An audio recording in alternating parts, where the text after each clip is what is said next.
ഓം ശ്രീ സായിരാം. ഭഗവാന്റെ പാതാരവിന്ദങ്ങളിൽ സാഷ്ടാംഗം നമസ്കരിച്ചുകൊണ്ട് എല്ലാവർക്കും അന്തർശൗച യജ്ഞത്തിലെ 149 എപ്പിസോഡിലേക്ക് സ്വാഗതം. ഇന്ന് നമ്മൾക്ക് വേണ്ടി വായിക്കുന്നതും അനുഭവം പങ്കുവയ്ക്കുന്നതും ശ്രീ മോഹൻദാസ് കെ ആണ്. അദ്ദേഹം മഞ്ചേരിയിലുള്ള ആളാണ്, പക്ഷെ പുട്ടപർത്തി സെറ്റിൽഡ് ആണ്. സർ മോഹൻദാസ്, ഞാൻ സായി ഗായത്രി പറഞ്ഞിട്ട് അങ്ങ് വീഡിയോ ഓൺ ചെയ്തോളൂ കേട്ടോ. സായിരാം സായിരാം.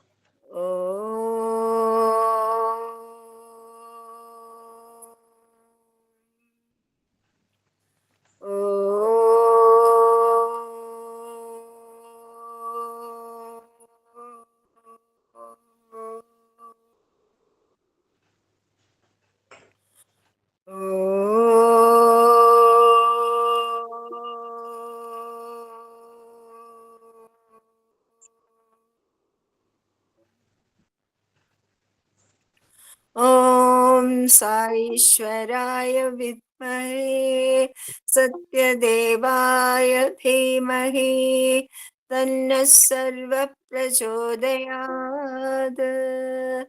ഓം സാईश्वराय വിദ്മഹേ സത്യദേവായ ധീമഹി തന്നഃ സർവഃ പ്രചോദയാത്.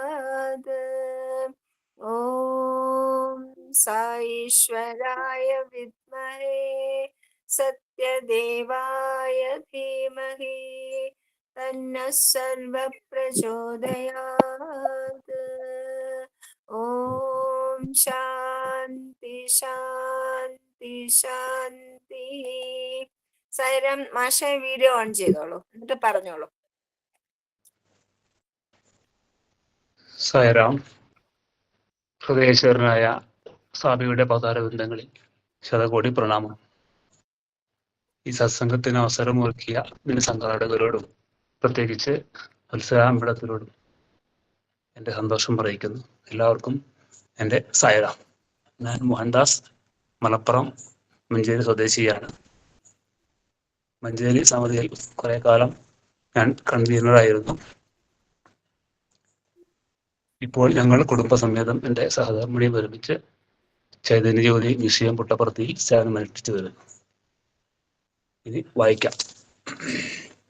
സത്യോപനിഷത്ത് ഭഗവാനോടുള്ള 2-3 ചോദ്യങ്ങൾ ഞാൻ വായിക്കാൻ ഉദ്ദേശിക്കുന്ന അനിൽകുമാർ സാറിന്റെ. സായിരാം. ഭഗവാൻ വിശ്വാസത്തിനനുസരിച്ച് പ്രതികരിക്കുമോ? തീർച്ചയായും. ഗ്രാമത്തിൽ വെച്ച് ഒരു ആട്ടിടയ ബാലൻ ഒരു പണ്ഡിതനെ കണ്ടു. അയാൾ പ്രാണായാമം ചെയ്യുകയാണ്.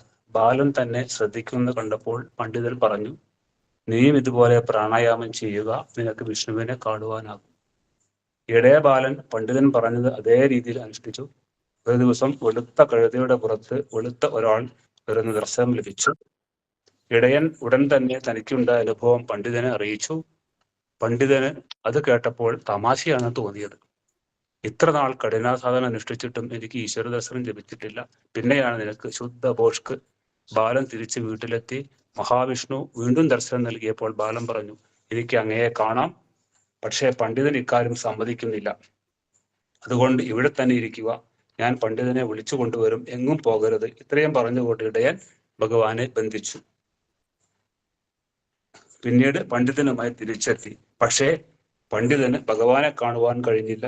ബാലൻ ഭഗവത് തൃപ്പാദങ്ങൾ കെട്ടിപ്പിടിച്ച് കരഞ്ഞുകൊണ്ട് അപേക്ഷിച്ചു, പണ്ഡിതന് ദർശനം കൊടുക്കുവാൻ കനിവുണ്ടാകും. ഒടുവിൽ ഭക്തന്റെ ആഗ്രഹം വിഭു സാധിച്ചു കൊടുത്തു. ഇതാണ് ഭക്തി, വിശ്വാസം. തന്നെ ബന്ധിക്കുവാൻ വരെ ഭഗവാൻ അനുവദിച്ചു. പണ്ഡിതന് പോലും സ്വന്തം വാക്കുകളിൽ വിശ്വാസം ഉറച്ചിട്ടില്ല. പക്ഷേ പണ്ഡിതന്റെ വാക്കുകളിൽ വിശ്വസിച്ച് സാധന അനുഷ്ഠിച്ച ബാലന് എളുപ്പത്തിൽ ഭഗവത് സന്ദർശനം ലഭിക്കുകയും ചെയ്തു. ഒരിക്കൽ നെപ്പോളിയന്റെ ശരീരത്തിൽ കുറെ അമ്പുകൾ തറച്ചു എടുക്കുന്നതിനായി നെപ്പോളിയൻ ധ്യാനത്തിൽ മുഴുകി. ആ സമയം ബാണങ്ങൾ വലിച്ചു ഊരിയെടുക്കപ്പെട്ടു. ഇതാണ് ധ്യാനത്തിന്റെ ശക്തി. ജീവിതം ഭഗവത് സ്മരണ കൊണ്ട് പൂരിതമാകട്ടെ. ശാന്തിയും സമാധാനവും സ്വയമേ വരും. അത് ബുദ്ധിമുട്ടാണ്. അതേസമയം ഒരു ഭജന സംഘവുമായി പുറപ്പെട്ടാലോ കയറ്റത്തിന്റെ കഠിനത അറിയാതെ മുകളിലെത്താം. രണ്ടാമത്തെ ചോദ്യം, മറ്റുള്ളവരുമായി പലപ്പോഴും ഇടപഴകേണ്ടി വരുന്നു. എനിക്ക് മാറ്റം വന്നു പോകുമോ എന്ന് ചിലപ്പോൾ ഭയം.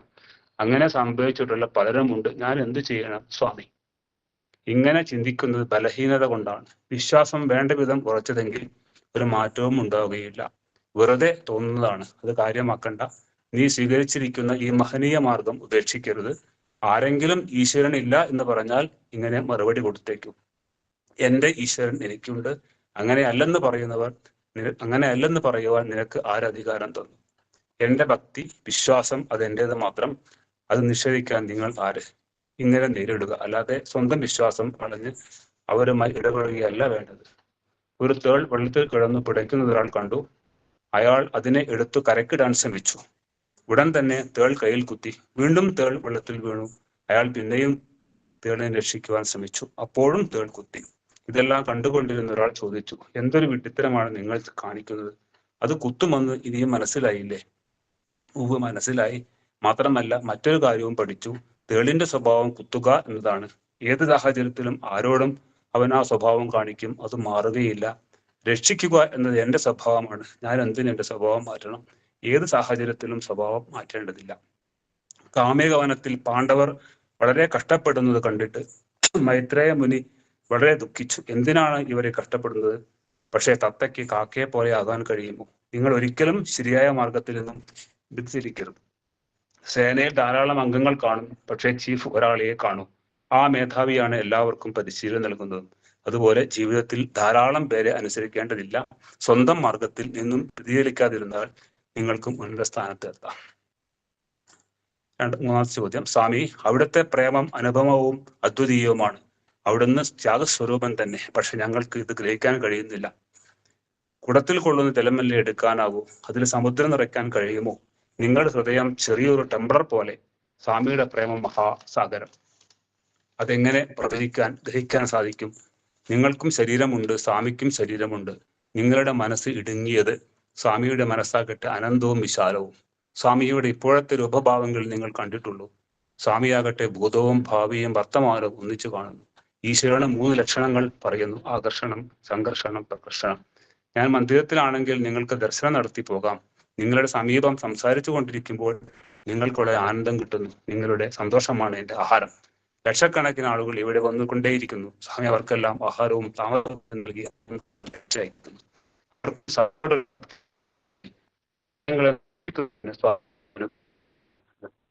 പണിക്കാരന്റെ തൂക്കമാണ് നോക്കുക. എന്റെ സ്വർണം ഉരുക്കരുത്, ചുറ്റിക്ക് അടിക്കരുത്, കഷ്ണങ്ങളാക്കരുത് എന്നൊന്നും പറയാൻ കഴിയില്ല. നിങ്ങൾ ആവശ്യപ്പെട്ട ഡിസൈനിൽ തൂക്കം കുറയാതെ ആഭരണം ഉണ്ടാക്കി കിട്ടിയാൽ മതി. മാനേഴ്സ്, ബിഹേവിയർ, ഡിസിപ്ലിൻ, ഈ 3 കൊണ്ട് സ്വർണ്ണാഭരണം ഉണ്ടാക്കും പോലെ ഞാൻ നിങ്ങളെ ഒരുക്കുകയാണ്.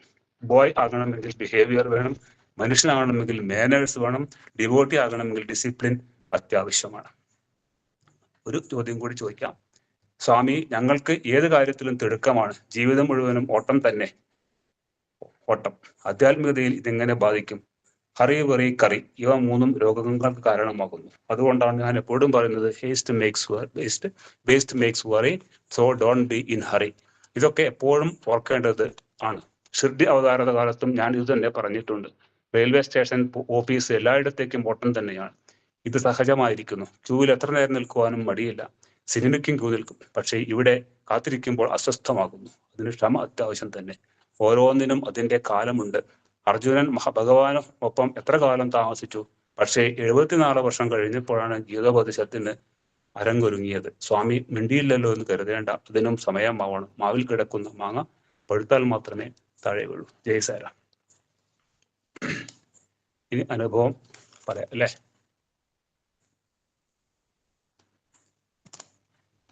സായിറാം.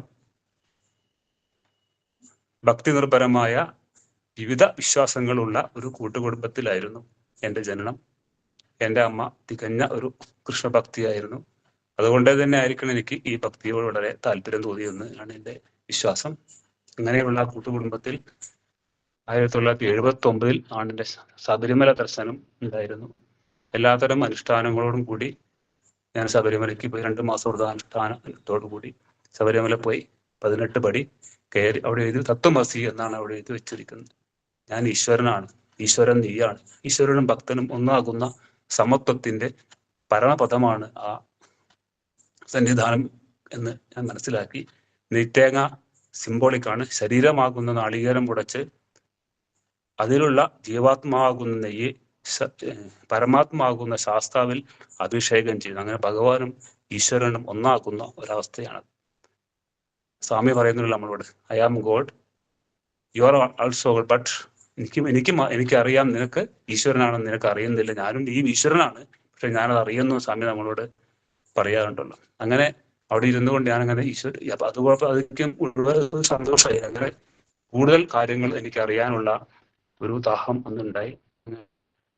മടങ്ങിയെത്തി വീട്ടിൽ വല്യമ്മയുടെ വീട്ടില് ബദരി സത്സംഗമൊക്കെ ഉണ്ടായിരുന്നു. അങ്ങനെ വീട്ടിൽ തുടങ്ങി സത്സംഗങ്ങൾ സമിതി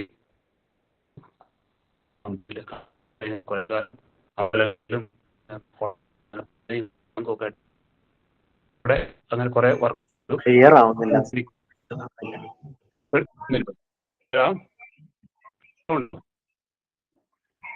സായിറാം ക്ലിയർ ആവില്ലേ?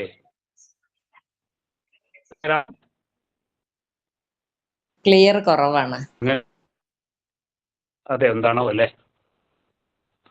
അങ്ങനെ വീട്ടിലും തുടങ്ങി. അങ്ങനെ 1980 എനിക്ക് വിഷുവിന് വൈറ്റ് ഫീൽഡിൽ ഒരു ദർശനത്തിൽ ഒരു ചാൻസ് കിട്ടിയത്. അങ്ങനെ എടവണ്ണപ്പാറയിലുള്ള നാരായണൻകുട്ടി ഏട്ടൻ്റെ നേതൃത്വത്തിലായിരുന്നു പുട്ടപർത്തിയിലേക്ക്, അന്ന് സ്വാമി വൈറ്റ് ഫീൽഡിലായിരുന്നു ഉണ്ടായിരുന്നത്. അങ്ങനെ വൈറ്റ് ഫീൽഡിൽ നമ്മൾ അവിടെ എത്തിയപ്പോൾ അന്ന് പറയുകയുണ്ടായി, ഈ കേരളത്തിൽ നിന്നെത്തിയ എല്ലാവർക്കും പ്രത്യേക ദർശനമുണ്ട്, അവിടെ പ്രത്യേകം ഇരിക്കണം എന്ന് പറയുകയുണ്ടായി. അങ്ങനെ ഞങ്ങൾ എല്ലാവരും അങ്ങനെ സായി രമേശ് ഹാളിൽ ഞങ്ങൾ അങ്ങനെ അഭിമുഖമായിരുന്നു. 2 ബസ്സിനുള്ള ആൾക്കാർ, മലയാളികൾ മാത്രം. അങ്ങനെ സ്വാമി ത്രൈവൃന്ദാവനത്തിൽ നിന്നും അങ്ങനെ ഇറങ്ങി വരുന്ന ഉണ്ടായിരുന്നു. സ്വാമിയുടെ ആ ആദ്യത്തെ ദർശനമാണ്. എൻ്റെ തലയിൽ നമ്മുടെ സ്വാമിയുടെ തലയിൽ കിരീടവും കണ്ണിൽ തിളങ്ങുന്ന കണ്ണുകളും ചിരിക്കുന്ന വദനവുമായി ചുവന്ന അങ്കീയമായി സ്വാമി അങ്ങനെ ഒഴുകി വരുന്നതായിട്ടാണ് എനിക്ക് തോന്നിയത്. അങ്ങനെ ഒഴുകി ഞങ്ങളുടെ അടുത്തെത്തി. അങ്ങനെ സ്വാമി എല്ലാവരോടും കുശല പ്രശ്നങ്ങളൊക്കെ ചോദിച്ചു. എല്ലാവരോടും അങ്ങനെ എൻ്റെ അടുത്ത് കോഴിക്കോടുള്ള അയ്യരുണ്ടായി. അയ്യർ വലിയ തടിച്ചൊരു മകനായിരുന്നു. അദ്ദേഹം വെഡ്ഡിംഗ് ലെറ്റർ അനുഗ്രഹിച്ചു. അവൻ പറഞ്ഞു, സ്വാമി ഇത്ര തടിയുണ്ടല്ലോ, തടിച്ചുള്ള അതേ ഭാര്യയെ കിട്ടുകണക്കൊന്നൊക്കെ തമാശക്ക് ഇങ്ങനെ പറയുന്നുണ്ട്. അപ്പം അങ്ങനെ എല്ലാവരോടും കുശല പ്രശ്നങ്ങളൊക്കെ ചോദിച്ചു. എനിക്ക് പാദനമസ്കാരം കിട്ടി. അങ്ങനെ പോയി കുറേ അങ്ങോട്ട് എത്തിയപ്പോൾ ഞാൻ വിചാരിച്ചു, എന്താ സ്വാമി എന്നോട് മാത്രം ഒന്നും പറയാത്തത് എന്ന് വിചാരിച്ച് അങ്ങനെ ഇരിക്കുമ്പോൾ പെട്ടെന്ന് സ്വാമി ത്രൈവൃന്ദാവനത്തിൽ പോയ സ്വാമി തിരിച്ച് എൻ്റെ അടുത്തേക്ക് വന്ന് ചോദിച്ചു, എങ്ക ജോലി എന്ന് ചോദിച്ചു. ഞാൻ സ്വാമി വാട്ടർ അതോറിറ്റി എന്ന് ചോദിച്ചു. എൻ്റെ പുറത്തും തലയിലൊക്കെ പൊട്ടി അനുഗ്രഹിച്ചു. അത് വല്ലാത്തൊരു അനുഭൂതി. ശബരിമലയിൽ പോയിട്ടുള്ള ആ ചെറിയ സുഖം ലക്ഷക്കണക്കിന് ഇരട്ടിയിൽ വർദ്ധിച്ചാൽ എങ്ങനെ ഉണ്ടാവും എന്നെ അറിയാത്ത എന്താ ഒരു ആനന്ദമാകുന്ന ലോകത്തിലേക്ക് സ്വാമി എത്തിച്ചു. അതെൻ്റെ ഒരു മാറ്റത്തിന്റെ ഒരു ശരിക്കും അന്ന് പോലെ ഞാൻ പ്യൂരിഫിക്കേഷൻ തുടങ്ങുകയാണ്. എല്ലാം മനസ്സിലുള്ള എല്ലാം അറിയുന്ന ഒരു ഈശ്വരൻ നമ്മളെ കൂടെ ഉണ്ടെന്നുള്ള തോന്നലുണ്ടായി. അങ്ങനെ അവിടുന്ന് എൻ്റെ പ്യൂരിഫിക്കേഷൻ തുടങ്ങുകയാണ്. പിന്നെ സേവനം സാമ്പുണ്ട് പുട്ടപർത്തി ഒരുപാട് പ്രാവശ്യം സേവനം അനുഷ്ഠിച്ചിട്ടുണ്ട്. 10-30 പ്രാവശ്യമെങ്കിലും സേവനം അനുഷ്ഠിച്ചിട്ടുണ്ടായിരിക്കും. ആദ്യത്തെ സേവനം എൻ്റെ അവിടെ ബെസ്റ്റിലായിരുന്നു. അവിടെ എനിക്ക് ഞാൻ താടിയൊക്കെ വെച്ചിട്ടായിരുന്നു പോയെന്ന്. ലീഡർ പറഞ്ഞു താടി പഠിക്കണം എന്നുള്ളത്. അന്ന് താടി പഠിക്കണം ലീഡർ തട്ടിക്കേറി. അപ്പോൾ തട്ടിക്കേറി അങ്ങനെ പിറ്റേ ദിവസം എനിക്ക് ലൂസ് മോഷനൊക്കെ ആയിട്ട് 3-4 ദിവസം ഡ്യൂട്ടിക്ക് പോകാൻ എനിക്ക് സാധിച്ചില്ല.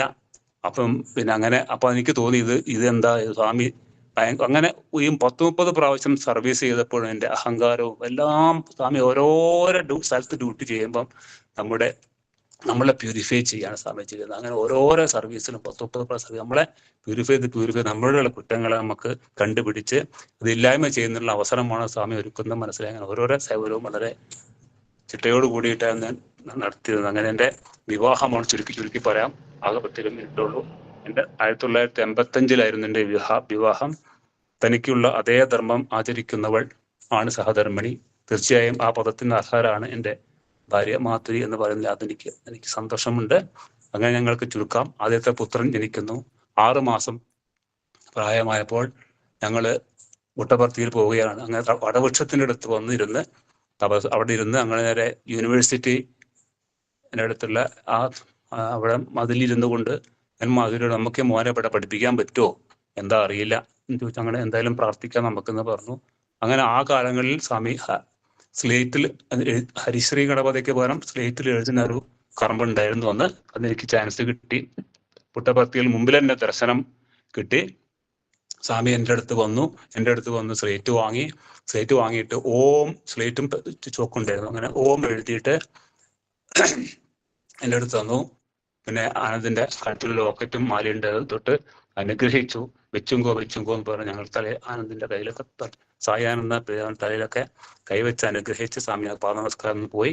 അപ്പൊ തൊട്ടടുത്ത് തന്നെ പ്രായമുള്ള ഒരാൾ ഞങ്ങളുടെ അടുത്ത് ഇരിക്കുന്നുണ്ടായിരുന്നു. അദ്ദേഹം പറഞ്ഞു, നിങ്ങളിത് ചില്ലറായി അത് തമാശയാക്കി കരുതരുത്, ഈ കുട്ടിയെ കൊണ്ട് എന്തോ സ്വാമി കണ്ടിട്ടുണ്ട് എന്ന് പറഞ്ഞ് ഈ കുട്ടിയെ കൈ പിടിച്ച് ഓമിൽ എഴുതുമെന്ന്. അങ്ങനെ ഓംകാരം എഴുതി കൊടുത്തു. അത് കഴിഞ്ഞ് മോൻ 10th വരെ ചെന്മയ സ്കൂളിൽ പഠിച്ചു. അവിടുന്ന് പാസ്സായി. പിന്നെ +2 അഡ്മിഷൻ കിട്ടണം. +2 കോഴിക്കോടാണ് അഡ്മിഷൻ കിട്ടിയത്. ഇങ്ങനെ കോഴിക്കോട്ടേക്ക് എനിക്ക് ട്രാൻസ്ഫർ ആയി. അവിടെ ഐക്യപ്പെട്ടി സമിതിയിൽ ഞാൻ 2-3 കൊല്ലം കൺവീനർ ആയിരുന്നു. അവിടെ നിന്ന് +2 കഴിഞ്ഞപ്പോൾ പിന്നെ എന്താ ചെയ്യുക, സാധാരണ അന്നൊക്കെ എഞ്ചിനീയറിംഗ് ഡോക്ടറൊക്കെ ഞങ്ങളെ പറഞ്ഞയക്കാം. അങ്ങനെ ആലോചിച്ചിരിക്കുമ്പം മാധുരി പറഞ്ഞു, നമുക്കൊന്ന് പുട്ടപർത്തിയിൽ സ്വാമിയുടെ കോളേജിൽ നിന്ന് അപ്ലൈ ചെയ്ത് നോക്കാം എന്ന് പറഞ്ഞു. അതൊന്നും കിട്ടില്ല, ഒക്കെ പഠിക്കുന്ന കുട്ടികൾക്ക് ഉള്ളതാണെന്ന് ഞാൻ വിചാരിച്ചു. ഏതായാലും ഒന്ന് അയച്ചു നോക്കാമെന്ന് വിചാരിച്ചു. പിറ്റേ ദിവസം നമ്മളെ സമിതിയിലുള്ള വേണേട്ടൻ, ബാങ്ക് ഉദ്യോഗസ്ഥൻ, അദ്ദേഹം, മോനേട്ട 2 അപ്ലിക്കേഷൻ വാങ്ങി, ഒന്ന് ബാക്കിയുണ്ട്, ഒന്ന് അയച്ചു നോക്കണം. ആ സ്വാമി വേണേട്ടനിൽ കൂടെ നമ്മുടെ പ്രാർത്ഥന കേട്ട് വേണേട്ടൻ കൊടുത്ത അപ്ലിക്കേഷനാണ്, അത് ആലോചിച്ച് നോക്കണം. അങ്ങനെ ആപ്ലിക്കേഷൻ നമ്മൾ അയക്കുന്നു, അവൻ അഡ്മിഷൻ കിട്ടുന്നു. അങ്ങനെ അവൻ അവിടെ ജോയിൻ ചെയ്യുന്നു. അതിന്റെ BSc കഴിഞ്ഞു, MSc കഴിഞ്ഞു, നെറ്റ് പാസ് ചെയ്യും. അപ്പൊ ഞാൻ ആനന്ദോട് പറഞ്ഞു, മോനെ നമുക്ക് ഇവിടെ നിന്ന് അപ്ലൈ ചെയ്ത് നോക്കാം സ്വാമിയുടെ കോളേജിൽ. സ്വാമിയുടെ സ്റ്റുഡന്റ്, സ്വാമിയുടെ ബെൽത്താണല്ലോ, അതിനെ പഠിപ്പിക്കാനുള്ള ചാൻസ് കിട്ടാൻ ഭഗവാൻ അനുഗ്രഹവും എന്ന് പറഞ്ഞു. അങ്ങനെ പറഞ്ഞിരിക്കുമ്പോഴാണ് അവിടെ ഒരു ദിവസം റിസർച്ച് സ്കോളേഴ്സിനൊക്കെ ദർശനമുണ്ട് പൂർണ്ണാനന്ദ ഓഡിറ്റോറിയത്തിൽ നിന്ന് പറയുകയുണ്ടായി. സത്യത്തിൽ ആനന്ദ ടീച്ചർ റിസർച്ച് സ്കോളേഴ്സ് അല്ല, എന്നിട്ടും അവന് ആ പൂർണ്ണാനന്ദ ഓഡിറ്റോറിയത്തിൽ ഞാനും മാധുരിയും ആനന്ദും അങ്ങനെ പൂർണ്ണാനന്ദ ഓഡിറ്റോറിയത്തിൽ ഞങ്ങൾക്ക് ദർശനത്തിന് അവസരം കിട്ടി. പൂർണ്ണാനന്ദ ഓഡിറ്റോറിയത്തിൽ കയറിയപ്പോൾ ആ ഹാള് മുഴുവൻ നിറഞ്ഞു കവിഞ്ഞിരുന്നു. ഇങ്ങനെയുള്ള എല്ലാവരും PG സ്കോളേഴ്സ് എല്ലായിട്ടും ഇവനെ വിളിച്ചു വരുത്തിയതായി നമ്മുടെ സ്വാമിയുടെ ആ അനുഗ്രഹം ഞങ്ങൾ മനസ്സിലാക്കുന്നു. അങ്ങ് ഇരുത്തി എല്ലായിടത്തും സ്വാമി ഇഷ്ടം പോലെ പാദനമസ്കാരം, ഓരോ സംഭാഷണങ്ങളോ കുശലപ്രശ്നങ്ങളൊക്കെ നടത്തി ഇങ്ങനെ വരികയാണ്. അങ്ങനെ ഞങ്ങളുടെ അടുത്ത് വന്നു, സ്വാമി മുമ്പിൽ നിന്നു. അങ്ങനെ സ്വാമിയുടെ പാദം ഇഷ്ടം പോലെ വാരിക്കോരി പാദനമസ്കാരമായിരുന്നു. മാതിരിക്ക് പാദനമസ്കാരം കിട്ടി. അപ്പൊ സ്വാമി അങ്ങനെ കണ്ണിലേക്ക് നോക്കി. സ്വാമി കുറെ അന്ന് അധികം സംസാരം ക്ലിയർ ഇല്ലാത്ത ചെയറിലാണ് സ്വാമി വന്നിരുന്നത്. അപ്പൊ അങ്ങനെ അതൊരു എനിക്ക് തോന്നുന്നൊരു 2010 ഒക്ടോബറിലാണ് തോന്നുന്നുണ്ട്. 2015 സ്വാമി സമാധി ആയി പോയല്ലോ. അങ്ങനെ അന്ന് തന്നെ സ്വാമി അവനെ എല്ലാവരും ഞങ്ങളെ അനുഗ്രഹിച്ചു പോയി. അങ്ങനെ അവൻ അപ്ലൈ ചെയ്തു. അവിടെ അവന് അസിസ്റ്റന്റ് പ്രൊഫസറായി ജോലി കിട്ടി. അങ്ങനെ അവൻ ജോലി അവിടെ അസിസ്റ്റന്റ് പ്രൊഫസറായിട്ട് ജോലി കിട്ടി. അങ്ങനെ അത് നമ്മൾ അങ്ങനെ എന്താ വെച്ചാൽ ചെറുപ്പത്തിൽ തന്നെ അവിടെ യൂണിവേഴ്സിറ്റി പോയിരുന്നു. വടവക്ഷയിൽ തപസ് പ്രാർത്ഥിച്ചതും ഈ എഴുത്തിനിരുത്തിയതും സ്വാമി ആ പ്രായമുള്ള ആള് പറഞ്ഞു, നോക്കുക ഇവിടെ ജീവിതത്തിൽ നമുക്ക് അതങ്ങനെ പ്രാവർത്തികമാവും. മനസ്സിലിങ്ങനെ അതിങ്ങനെ കൂട്ടിക്കടിക്കുമ്പോൾ സ്വാമി നടത്തിയ ആ പ്ലാനെ കുറിച്ച് ആണ് ഞാൻ ആലോചിച്ച് നോക്കുന്നത്. സ്വാമി വളരെ വളരെ വളരെ നല്ല രീതി അങ്ങനെ നമ്മുടെ ഡ്യൂട്ടി എല്ലാം സ്വാമിയുടെ പ്ലാനിങ് ആണെന്ന് എനിക്ക് മനസ്സിലായി. അങ്ങനെ അവിടെ ജോലി കിട്ടി. പിന്നെ അവന്റെ കല്യാണം കഴിഞ്ഞതും ഒരു തികഞ്ഞ സായി ഭക്തന്മാരായിരുന്നു കുടുംബം. അവൾ ഭാര്യ അനന്തപൂർ കോളേജിൽ പഠിച്ച കുട്ടിയാണ്. അവൾക്കൊരു മകളുണ്ട്. മകൾ ഇവിടെ ഈശ്വരാംബ സ്കൂളിൽ 1ാം ക്ലാസ്സിൽ പഠിക്കുന്നു. പിന്നെ 2ാമത്തെ മകൻ സായി വിവേക്, അവനും +2 കഴിഞ്ഞു. വീണ്ടും അഡ്മിഷന്റെ പ്രശ്നമാണല്ലോ. അങ്ങനെ പുട്ടപർത്തിക്ക് തന്നെ അഡ്മിഷൻ കൊടുക്കാറുണ്ട്. അവൻ അഡ്മിഷൻ കൊടുത്തു, അത് കിട്ടി. അപ്ലിക്കേഷൻ കൊടുത്തു, കിട്ടി. അങ്ങനെ ചേരുന്നതിന് 2 ദിവസം മുമ്പ് ചിക്കൻ ബോക്സ് പിടിച്ചു. ഇനിയിപ്പോ എന്താ ചെയ്യാ, ആനന്ദ അവിടുത്തെ പ്രൊഫസറാണ്, നമുക്ക് പോയോ കച്ചാ. എന്നിട്ട് ഞങ്ങൾ 2 പേരും കൂടി നേരത്തെ തന്നെ അങ്ങോട്ട് പോയി. അവിടെ പോയി അന്ന് നരസിംഹമൂർത്തിയാണ് അവിടുത്തെ വാർഡനോട് സ്വാമി ഇങ്ങനെ ഇതുണ്ട്, എന്താ ചെയ്യാ, no your admission is cancelled, you can go എന്ന് പറഞ്ഞു. അത് പറയുമ്പോൾ നമ്മുടെ ഹൃദയത്തിലുണ്ടാകുന്ന വേദന എത്രയാണ്, നമ്മുടെ അപ്പൊ അന്ന് മനസ്സിലുള്ള എല്ലാം സ്വാമി അറിയുന്നുണ്ടെന്നുള്ള എനിക്ക് ഉറപ്പാണ്. ആ മനസ്സിൽ അങ്ങനെ ഞാൻ ഉറപ്പിച്ച സ്വാമിയുടെ സ്വാമി എന്താണ് ഇങ്ങനെ പരീക്ഷണം എന്ന് വിചാരിച്ച് സ്വാമിയോട് ഉള്ളുരുകി പ്രാർത്ഥിച്ച് കണ്ണിൽ വെള്ളം നിറച്ച് കരഞ്ഞ് നരസിംഹമൂർത്തിനെ പാദത്തോട്ട് നമസ്കരിച്ചു.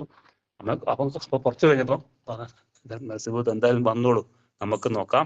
ഒരു 2 മാസം അവിടെ ക്വാറന്റൈനിൽ നിൽക്കേണ്ടി വരും. 2 മാസം പക്ഷേ പഠിപ്പിച്ച പാഠങ്ങളൊക്കെ പഠിപ്പിക്കാം. അത് ഉറപ്പാന്ന് ഞാൻ പറഞ്ഞു. ആനന്ദ് ഏട്ടൻ ഇവിടെ ബയോസയൻസിന് അഡ്മിഷൻ കിട്ടി. അവൻ പറഞ്ഞു കൊടുത്തു, സാറേ ഒരു പ്രശ്നം ഉണ്ടാവില്ല. അപ്പം അങ്ങനെ അവന് അഡ്മിഷൻ കിട്ടിയോടെ അങ്ങനെ BSc MSc എല്ലാം നല്ല മാർക്കോട് കൂടി പാസ്സായി. അവൻ അങ്ങനെ ഇത്രയും കാലം അവൻ നാട്ടിൽ ആയിരുന്നു ജോലി നോക്കിയിരുന്നത്. ഇപ്പോൾ ഞങ്ങളുടെ കൂടെ ഇവിടെ പുട്ടപ്പർത്തിയിലെ ബുക്ക് സ്റ്റാളിൽ ഞങ്ങളുടെ കൂടെ വർക്ക് ചെയ്യുന്നു. ഞങ്ങൾ 3 പേരും, ഞാനും മോൻ രണ്ടാമത്തെ മകനും ഞാനും ഇവിടെ ഒരു ഫ്ലാറ്റിലും, എൻ്റെ മൂത്ത മകനും ഭാര്യ അവിടെ വേറെ ഫ്ലാറ്റിൽ. ഞങ്ങളങ്ങനെ സ്വാമി ഞങ്ങളെ കൈവിടാത്ത ഒരു അവസ്ഥയായിട്ടാണ് എനിക്ക് തോന്നുന്നത്. നമ്മുടെ അത്രയും നമ്മളെ സ്വാമി ഇങ്ങനെ കൊണ്ടു നടക്കുന്ന ഒരു ഫീലിംഗ് ഉണ്ടായത്. പിന്നെ മൂന്നാമത്തെ മകൾ സായി ഗംഗ, അവൾ 6ാമത്തെ വയസ്സിൽ ഇവിടെ സ്വാമിയുടെ സവിധത്തിൽ നമുക്ക് ഡാൻസ് കളിക്കാൻ ചാൻസ് കിട്ടിയിട്ടുണ്ട്. അതിന് കാരണമായത് കുമാരൻകുട്ടി സാർ പത്മേച്ചി എന്ന് പറയാൻ നിവൃത്തിയില്ല. അവരോട് അത്രയും പ്രാർത്ഥന മൂലം ഞങ്ങൾ ഇവിടെ 2 ബസ്സൊക്കെ ആയിട്ട് ഇവിടെ എത്തിപ്പെട്ടു. അങ്ങനെ 6 വയസ്സുള്ളപ്പോൾ തന്നെ പിന്നെ നമ്മുടെ ഡാൻസ് അവതരിപ്പിക്കാൻ പറ്റി. അത് കഴിഞ്ഞ് 7ാം ക്ലാസ് പഠിക്കുമ്പോഴും അവർക്ക് ഡാൻസ് അവതരിപ്പിക്കാൻ പറ്റിയിരുന്നു. അത് കഴിഞ്ഞ് സ്വാമി സാരി കൊടുക്കുമല്ലോ എല്ലാവർക്കും. അതിന് ആദ്യം തന്നെ സ്വാമി അവിടെ സാരി കൊടുത്തത് ഈ മോക്കായിരുന്നു. അങ്ങനെ പിന്നെ വിവേക് BSc കഴിഞ്ഞ MSc പുട്ടപ്പർത്തിയിലെ ആനന്ദ് അവിടെ ലെസൺ പ്രൊഫസറാണ്. ഞങ്ങള് മോള് മാത്രമേ ഉള്ളൂ. മോളെയും കൂടി ചേർത്താൽ ഞങ്ങൾക്കും ഇവിടെ കൂടാനുള്ള വേണ്ടി ഞങ്ങൾ എന്ത് ചെയ്തു, മോളെ അവിടെ ചേർക്കാൻ നോക്കി. 8ാം ക്ലാസ് നോക്കി കിട്ടിയില്ല. അങ്ങനെ +2 നോക്കി. ആനന്ദ് പറഞ്ഞു അയച്ചു നോക്കാച്ചാ ചിലപ്പം വേക്കൻസി കിട്ടും, ചിലപ്പോൾ 1-2 കുട്ടികൾ പോകാൻ സാധ്യത ഉണ്ട് പറഞ്ഞു. അങ്ങനെ അപ്ലൈ ചെയ്തു, അവക്കത് കിട്ടി. അതാണ് ഭഗവാൻ. ഇതൊക്കെ നമ്മളൊന്നും വിചാരിക്കുക, നമ്മളിങ്ങനെ പ്രാർത്ഥിക്കാം. നമുക്ക് അങ്ങനെ അത് നമ്മള് പ്രയത്നം വേണേൽ കൂടെ എന്താ നമുക്ക് നടക്കാന്ന് അറിയില്ല. അതെല്ലാം അന്നൊക്കെ സ്വാമി നല്ല എല്ലാം അങ്ങനെ നമുക്ക് ഇങ്ങനെ സാധിച്ചു തരുന്ന ഒരു കാലമായിരുന്നു. അങ്ങനെ അവിടെ +2 അഡ്മിഷൻ കിട്ടി. അവളെപ്പോഴും പറയാതെ അവിടെ സ്വാമി ശക്തമായ ഒരു ചെമ്പുതകൾ സൃഷ്ടിച്ചിട്ട് അതിന്റെ മേലാണ് ഈ ബിൽഡിംഗ് പണിത്. അപ്പൊ അത്രയും ശക്തിയുള്ള ഒരു സ്ഥലമാണ് അവിടെ. അവളവിടെ പഠിച്ച ഒരുപാട് അനുഭവങ്ങൾ ഉണ്ടായിട്ടുണ്ട്. സ്വാമി അവിടെ വരികയും സ്വാമിയുടെ പ്രേതാണെന്നൊക്കെ പറഞ്ഞ കുട്ടികൾ ഓടി പോവുകയും പൂജാമുറിയിൽ പല അത്ഭുതങ്ങളും അവിടെ സാക്ഷിയായിട്ടുണ്ടായിരുന്നു. അവൾ പറഞ്ഞു ഇപ്പൻ്റെ ഈ സെൽഫ് ഡെവലപ്മെന്റിനും എല്ലാത്തിനും എനിക്ക് കാരണം ഈ 2 വർഷത്തെ ഹയർ സെക്കൻഡറി സ്കൂളാണ് എന്നെ മാറ്റിമറിച്ചത്. കമ്മ്യൂണിക്കേഷൻ സ്കിൽസ് ഒക്കെ ഉണ്ടായത്. അവൾ ഇപ്പോൾ റിസർച്ച് PhD ഹരിയാന ചെയ്തു വരികയാണ്. അങ്ങനെയാണ് ഞങ്ങളുടെ വളരെ ചുരുക്കി പറഞ്ഞാണ്. സമയം വളരെ അങ്ങനെ അനുഭവങ്ങൾ ഇനിയും കുറെ പറയാണ്ടൊക്കെ. അത് അങ്ങനെ ഒരു കാര്യം പറയാൻ എന്താ വെച്ചാൽ, അങ്ങനെ മോളും ഇവിടെയാണല്ലോ, പിന്നെ ആനന്ദും ഇവിടെയാണ്, വിവേകും ഇവിടെ. അപ്പൊ ഞങ്ങൾക്ക് എന്തെങ്കിലും ആനന്ദിനോട് ചോദിച്ചാൽ എന്തെങ്കിലും ചെയ്യാൻ പറ്റുമോ എന്ന് ചോദിച്ചു. അങ്ങനെ വൃന്ദാവനിൽ ഞങ്ങൾക്ക് ഏകദേശം വൃന്ദാവൻ അവിടെ വൈറ്റ് ഫീൽഡിൽ ഒരു മെയിൻ്റനൻസ് എഞ്ചിനീയർ ആയിട്ട് എനിക്ക് 1.5 വർഷം എനിക്കവിടെ വർക്ക് ചെയ്യാൻ പറ്റി. അപ്പൊ അന്നൊക്കെ നമുക്ക് എവിടെയെങ്കിലും സ്വാമിയുടെ ചിന്ത അനുസരിച്ച് ഇങ്ങനെ സേവനം അനുഷ്ഠിക്കുന്നതാണ് മനസ്സിലുണ്ടാവുക. കുറെ കാലം അനുഷ്ഠിക്കണമെന്നായിരുന്നു, പക്ഷെ അത് കഴിഞ്ഞില്ല. പക്ഷെ അവിടെ നിന്ന് ഞങ്ങള് ഒരു ഒന്നര കൊല്ലം കഴിഞ്ഞപ്പോൾ എൻ്റെ നാട്ടിലേക്ക് പോവാണ്. അവിടുന്ന് 10-11 വർഷം കഴിഞ്ഞിട്ടാണ് ഇപ്പൊ ഞങ്ങള് അതാണ് ഇത്രയും നമ്മുടെ സ്വാമിയുടെ ആ പ്ലാനിങ്ങിൽ നമ്മൾ നിന്ന് കൊടുക്കുക, സ്വാമിയുടെ നിശ്ചയത്തിന് നമ്മൾ നിന്ന് കൊടുക്കുക, സ്വാമിക്ക് സമർപ്പിച്ച് സ്വാമിയുടെ ഉപകരണമായിക്കൊണ്ട് നമ്മൾ നിന്ന് കൊടുത്താൽ അങ്ങനെ സ്വാമി ഇങ്ങനെ ചെയ്യേണ്ടത് അങ്ങനെ ചെയ്തുകൊള്ളും. അങ്ങനെ നമ്മൾ എന്ത് ചെയ്യണം, സായി സംഘടന നമ്മൾ എല്ലാം സമർപ്പിച്ച് സത്യസായി സേവാ സംഘടന അനുശാസിക്കുന്ന പ്രവർത്തനങ്ങൾ ഏർപ്പെട്ടാൽ ഈ 9 നവവേദ ഭക്തിയിലൂടെ നമ്മൾ ആത്മനിവേദനമാകുന്ന പദത്തിലേക്ക് എത്തുന്ന ഉറപ്പാണ്. ശ്രവണം മനനം കീർത്തനം, ശ്രവണം മനനം വിഷ്ണുസ്മരണം പാദസേവനം അർച്ചനം വന്ദനം ദാസ്യം സഖ്യം ആത്മനിവേദനമാകുന്ന ആ അവസ്ഥയിലേക്ക് നമ്മളെ സ്വാമി എത്തിക്കുന്നുള്ള ഉറപ്പാണ്. നമുക്ക് പണ്ട് ഒരു കാര്യം പറയാം. പുട്ടപർത്തിയിൽ ഇവിടെ സേവനമനുഷ്ഠിച്ച സമയത്ത് ഒരു ഒറീസക്കാരനാണ് തോന്നുന്നത്, അവിടെ ഈ ടോയ്ലറ്റിൽ ആകെ വെള്ളം നിറഞ്ഞ് വേസ്റ്റ് ഇങ്ങനെ പുറത്തേക്ക് പോവാണ്. എല്ലാ സേവകരും നോക്കി നിൽക്കുകയാണ്. ഈ ഒറീസക്കാർ അതിൽ ചാടി വീണ് അതിലത്തെ വേസ്റ്റൊക്കെ എടുത്ത് പുറത്തേക്ക് പോയി. അങ്ങനെ അതൊക്കെ എടുത്ത് കളഞ്ഞ് അദ്ദേഹം കുളിച്ച് പിറ്റേ ദിവസം വൈകുന്നേരം ദർശനത്തെത്തിയപ്പോൾ സ്വാമി പറയുകയുണ്ടായി, നിനക്ക് ഇനി അടുത്ത ജന്മമില്ല, നിന്റെ ജന്മത്തോടു കൂടി തീരുകയാണെന്ന് സ്വാമി പറയുകയുണ്ടായി. നമ്മളെല്ലാം ഭഗവാനെ അർപ്പിച്ച് ചെയ്താൽ നമുക്കും എല്ലാവർക്കും, ഇപ്പം ഇതിൽ പങ്കെടുക്കുന്ന എല്ലാവർക്കും കേൾക്കുന്ന എല്ലാവർക്കും ഇത് ജന്മം ഉണ്ടാവില്ല എന്നുള്ള കാര്യത്തിൽ ഉറപ്പാണ്. അതുകൊണ്ട് നമുക്ക് ശക്തമായിട്ട് ഇങ്ങനെ സേവനം അനുഷ്ഠിക്കുക. അതുകൊണ്ട് ഇനി ഒരു പ്രാർത്ഥനയേ ഉള്ളൂ, അനായാസന മരണം വിനാധന്യേന ജീവിതം ദഹിമേ കൃപയാ ശംഭോ ദ്വയഭക്തി മജഞ്ചലം. അങ്ങനെ മരിക്കുന്ന സമയത്ത് ഈശ്വരനാമം ചൊല്ലിക്കൊണ്ട് മരിക്കാൻ കഴിയണമേ എന്നുള്ള പ്രാർത്ഥനയോടുകൂടി നമ്മളിങ്ങനെ കർമ്മം ചെയ്തുകൊണ്ടേ ഇരിക്കുക. അതിനുള്ള ഇത്രയൊക്കെ പറയാനുള്ളൂ. കാരണം ഇനി വേറെ അവസരം കിട്ടുമ്പോൾ കുറച്ചും കൂടിയൊക്കെ എന്തെങ്കിലുമൊക്കെ പറയാൻ കുറേ ഉണ്ട്. അങ്ങനെ ഇത്രയും കാലത്ത് 10-15 കൊല്ലത്തെ അനുഭവങ്ങളാണല്ലോ. ഏതായാലും ഇതിന് അവസരം തന്ന ഇതിന്റെ വത്സല മേഡത്തിനോട് ഒരുപാട് നന്ദി രേഖപ്പെടുത്തുന്നു. സംഘാടകരോടും ഒരുപാട് നന്ദി രേഖപ്പെടുത്തുന്നു. ജയ് സായ്റാം. സായ്റാം മാഷേ, വളരെ വളരെ വളരെ താങ്ക് യു. ഞങ്ങളാണ് അങ്ങോട്ട് സായ്റാം. താങ്ക്സ് പറയേണ്ടത്. ഓരോ അനുഭവം കേൾക്കുമ്പോഴും നമ്മളുടെ മനസ്സാണ് വല്ലാതെ ഭഗവാന്റെ ആ മഹിമ ഓർത്തിട്ട് എത്രയാണ് സ്വാമി. ഞങ്ങൾ അങ്ങോട്ടാണ് താങ്ക്സ് പറഞ്ഞത്. ഞങ്ങൾ എല്ലാവർക്കും വേണ്ടി ഞാൻ മാഷിനോട് താങ്ക്സ് പറയാണ്. സായ്റാം. ഇനിയിപ്പോ സ്വാമിയുടെ പ്രസന്റേഷൻ ആയിട്ട് ഒരു ഭജന പാടണം. ആയിക്കോട്ടെ, കഴിഞ്ഞിട്ടല്ലേ? ആയിക്കോട്ടെ, ശരി ശരി. സായ്റാം.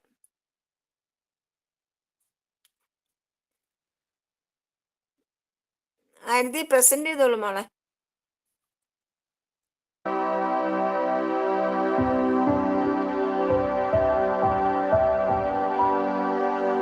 దైవ భావంబు హృదయాన తలవనీక, దైవ భావంబు హృదయాన తలుపనీక, రెండు దోషాలు వెంటాడుచుండు నరుని, తనదు లక్షల దోషాలు దాచుకొనుచు, తనదు లక్షల దోషాలు దాచుకొనుచు, పరుల దోషంపు నలుసును బయటబెట్టు, పరుల దోషంపు నలుసును బయటబెట్టు.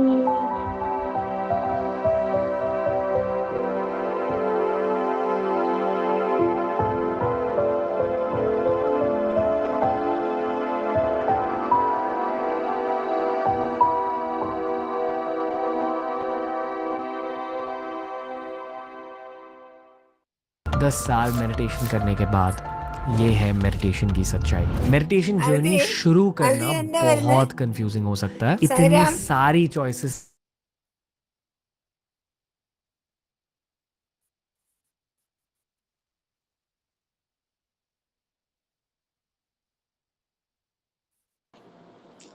സായിരാമ്മേന്റെ ഇടയില് ആഡ് വന്നതാ യൂട്യൂബില്.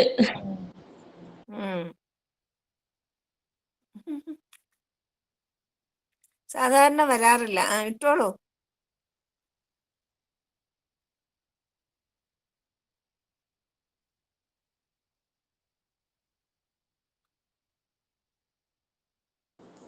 ഇന്നത്തെ വീഡിയോ അത്രേ ഉള്ളൂ, അത് ഫിനിഷായി.